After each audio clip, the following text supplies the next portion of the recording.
Sa talaan nga nakuha sa DXDD News Team mahitungod sa top 10 nga mga barangay nga adunay kaso sa dinggi, naguna niini ang barangay Tinago, sunod ang barangay Aguada, Katadman, Karangan, Malaubang, Carmen Annex, Bacolod, Baybay Triunfo, Baybay San Roque ug Maningkol.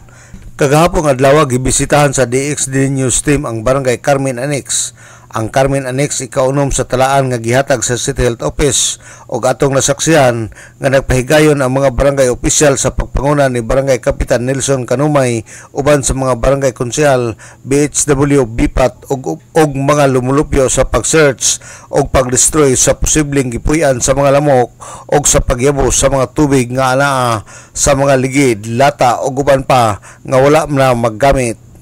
Nasairan nga ang Carmen Annex adunay 18 ka kaso sa dinggi gikan sa Enero hangtod na kini sa bulan sa Marso base sa gihatag sa dinggi coordinator sa barangay Carmen Annex.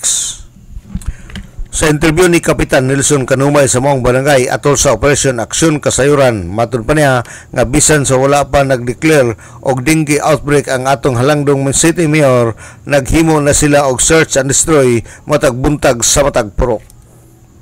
Alang sa DXDD Radio Kampana, ang radyo sa simbahan, WD45 Dudong Bergaminto, Danag sa Dakbayan.